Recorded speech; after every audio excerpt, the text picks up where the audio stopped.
All right, we're going to continue our discussion into triangles, and today we're going to talk about triangle sum, which basically is telling us about what the sum of the angles in a triangle are going to be. And again, I have a acute scalene triangle. 3 different angles, 3 different length sides, that's scaling. Acute means all 3 angles are under 90 degrees. And we know from previous years that the sum of the angles, the measurement of F plus the measurement of G plus the measurement of H, has to equal 180 degrees. A triangle always sums to under 180. Why? I drew another triangle on the board. It looks like it probably is an acute isosceles where AF and AT are the same length. When you take each of the 3 angles, and I did that over here, I took the measurement of T and copied it over here. Then I placed the measurement of F on the ray line of T and drew it here. And then I took and I copied measurement angle A and put it here. And when you put those 3 together, they form a line. The sum of those angles around would be a line. And any triangle's angles, when broken apart, will form a line every single time. Thus, it's always 180 degrees. So let's do an easy example, and let's work it through together. I have a triangle here. I have NML.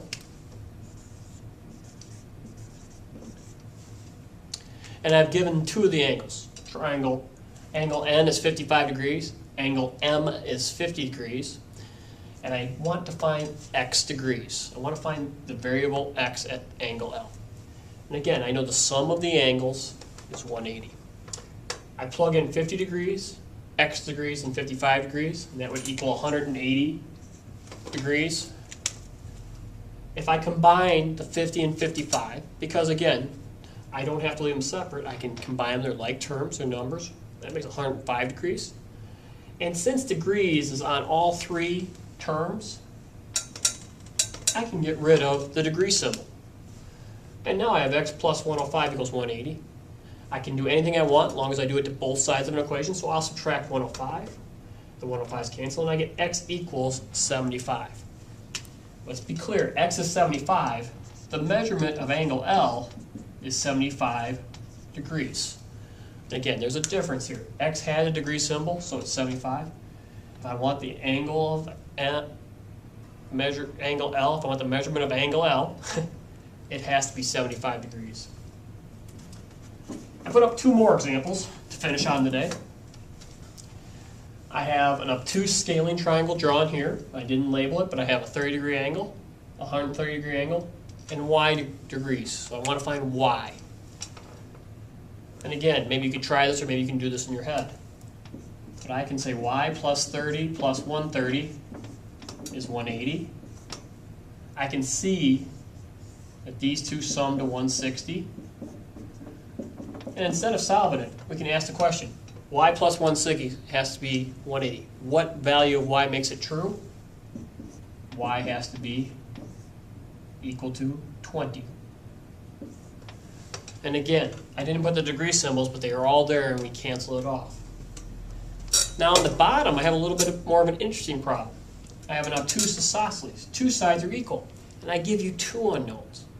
Remember from our triangle classification, when you have an isosceles triangle, you know that the base angles are the same. So I automatically look at this and I know that 40 degrees and the one across, A, has to be the same. So A would be 40. Well, that makes it a lot easier. Now I have 40, 40, and B, and they have to sum to 180. And the only way to get A is to know that isosceles triangles have equal base angles. And again, I see this is 80. Take 80 from both sides. And I'm going to get B is 100. Or the measurement of this angle here is 100 degrees. But B itself, the variable, is 100. Again, one thing to stress about this is the orientation doesn't matter. If I redraw this triangle, I slide this a little bit out of the way. If I redraw this triangle to the best of my ability here on the board, and I call these two legs the same, and I call this 40 degrees, and I'll call this B, and I'll call this A. A is still 40 degrees in this triangle, because when you have an isosceles triangle, the base angles are opposite.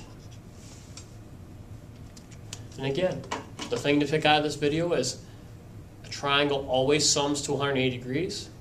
We can use that attached to our knowledge that an isosceles has two base angles that are the same, and then an equilateral has three legs or three angles that are the same. Again, triangles sum to 180.